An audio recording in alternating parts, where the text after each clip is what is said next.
Magandang araw mga kaibigan. Bigyan natin ng reaction, opinion ngayon itong balita ng ANC, ABS-CBN News Channel. Napag-alaman natin na itong si Saldico nag-apply ng accountability clearance sa Kamara, no? At mabuti na lang meron tayong isang Gen Z congressman, si Congressman sa Eli San Fernando. Na monitor niya na isang perma na lang ang kulang, yung accounting na lang para magkaroon ng clearance, itong accountability clearance. Lusot na, di ba? So itong Kamanggawa Party List Representative Congressman Eli San Fernando nag-file ng resolution urging the House not to issue accountability clearance. Kasi bibigyan na nila isa na lang hindi nakapirma. Accounting, grabe ano? Pakinggan natin ang balita. The House of Representatives and other relevant government agencies to withhold the issuance of clearances to former lawmaker Saldico pending investigations into the flood control controversy. Vivian Gulia has more. The House of Representatives and other relevant government agencies are urged to withhold the issuance of clearances to former lawmaker Saldico pending investigations into his alleged involvement in the flood control controversy. Kamanggawa Party List Representative Elijah San Fernando filed on Tuesday House Resolution 435 for this purpose after receiving information that Co applied for accountability clearance at the lower chamber.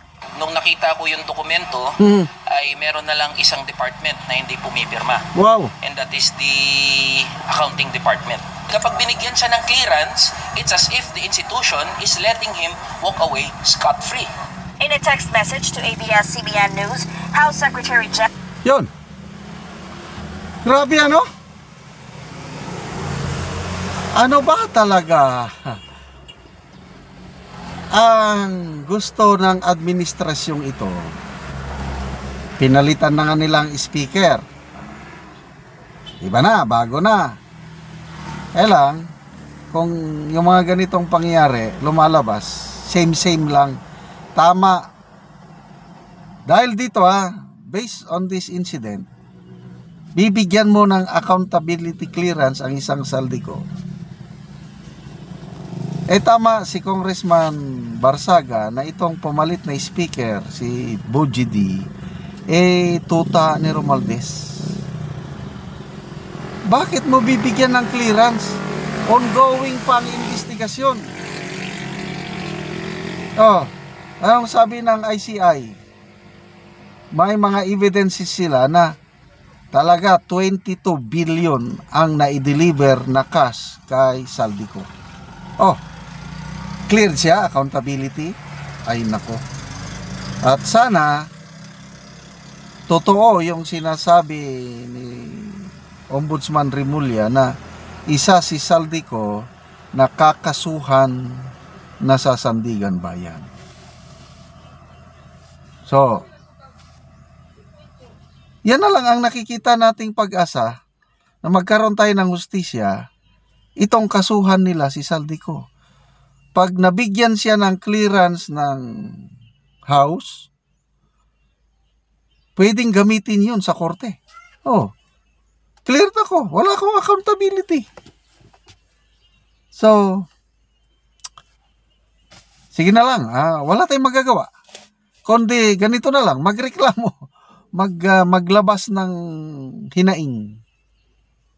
They are in power. Who are we in power for? Isyuhan nila. But to me, lalo kung mabigyan ng clearance itong si Saldico, lalo akong mawawalan kasi sa ngayon wala na talaga tiwala sa administrasyong ito para panagutin ang mga mastermind. Ngayon, bibigyan nila ng clearance si Saldico. Talagang negative tiwala ko nandito. Lusot talaga si Saldico. Okay. Kasuhan na ng ombudsman si Saldico. Anong mangyari kay Saldico? Kahit patong-patong pa ang kaso niya sa Sandigan Bayan, wala naman siya dito.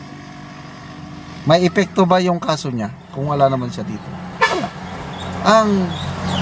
Ang madidiin lang, ang makukulong, kung may makukulong man, ay itong taga DPWH, mga engineers at mga contractors. Sila lang makukulong. Maligaya ba kayo, mga kaibigan, kung ang makukulong lang mga taga DPWH and contractors? To me, hindi. No justice yet hanggat hindi mapaparusahan itong mga mastermind. Naniniwala ako sa mga expose ni Mayor Magalong na ang mastermind nito ay ang mga mambabatas. Hindi magagawa ng mga district engineers, hindi magagawa ng mga contractors yung nangyaring lokohan sa flood control projects kung walang basbas dito sa mga mambabatas. Kaya sa nakikita ko ligtas na ligtas si Saldico sa mga kaso na yan kasi wala siya dito. Kung ligtas si Saldico, di ligtas din ang kanyang mga kapartner. Kasi imposibleng si Saldico lang ang gumagawa niyan. Hindi ako maniwala. We were not born yesterday. Puti na po ang ating buhok. I am 66 years old now. May kasabwat, may higher persons na kasabwat ni Saldico sa mga nangyari. So this is part of the script. Pinalarga na, pinaalis na si Saldico. Hindi na pababalikin kailanman para ligtas ang mga kasama niya dito. Ganon lang ang pagkakaintindi ko. Kaya kahit anong gawin pa ng ICI na yan, wala, imbestiga, wala ring mangyari. Kasi hanggang kay Saldico lang sila. Aside kay Saldico, wala na. Kung meron mang ibang mga kongresista, pwede siguro. Kailangan importante kasi si Saldico may napanood nga akong interview ng mga media reporters kay Auntie Claire. Sabi ng nagtanong, all evidences points out to Saldico. Itong corruption na ito. Nasaan ngayon si Saldico? Sagot ni Auntie Claire, hindi ko alam. Tanungin ko si Presidente kung alam din niya kung nasaan. Ganun lang, wala, hindi alam. Ibig sabihin, bahala na si Saldico sa buhay niya. Bahala na rin kayo dyan, mga nababaha. So, bibigyan ba ng clearance? Tingin ko, bibigyan nila. Kasi isa na lang ang hindi nakapirma. But, salamat kay Congressman Elijah San Fernando sa ginawa niyang ito kahit ulahin na, but at least may kongresista na lumalaban para sa katotohanan. Salamat mga kaibigan sa inyong pagsubaybay sa ating channel. Nakakatulong kayo ng malaki sa tribong Talandig ng Bukidnon dahil ang income natin sa channel na ito pantulong po sa tribo. Namimigay tayo ng libreng yero at pako para makapagpatayo naman itong tribo ng mas maayos na tirahan. Panoorin niyo ang video na ito. Nani ang natagaan o yero nga mag-atop na siya karon.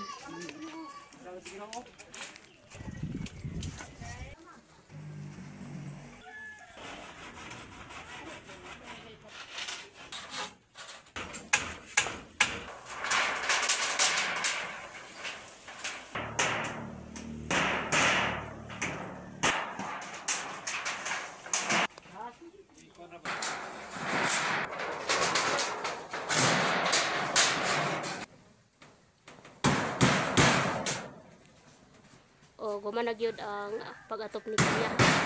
So makita gyud nimo nga nahuman na sa iyang balay. So nindot na gyud kay ang balay ni Kuya kay nahuman na siya og balay nakigpuyo lang ni siya sa iyang ginikanan o mo ni ang iyang gikuanan sa iyang balay. So karon Kuya, human naman gyud ni imong balay. So unsa imong masulti nga nakahuman na gyud ka sa inyong balay? O pila na ka tuig ang imong pakigpuyo sa imong ginikanan kay nakipagpuyo man lang ka? Ako, daw ang pasalamat din ani kay ako di ko makatukod ani kung kuan kay ako gapunan ako sa ako ugangan. og kuya to gimana. So 5 na katuig kuya. So na kay anak kuya? Wala pa. Wala pa mo'y anak. Ako pasalamat ko sa Ginoo kay ako salamat kay sa Ginoo og makakita sa video dayon. Tungod sa mong kalisod, di kini makagbay kung dili tungod aning unyon. Nabag yun. Kay Nagpasalamat yun mo nga natagaan mo giyero. nagpasalamat din sa hero kay kung dili tungod sa ila di gid makagbalay gid ay kay ang paling kamot ko tubro gid sa kaon gid para sa pamilya. Oo, so maayo na kayo na ang inyong kuan. Nakaatop na gyud mo. Sige. Salamat. Sige kuya, salamat pod.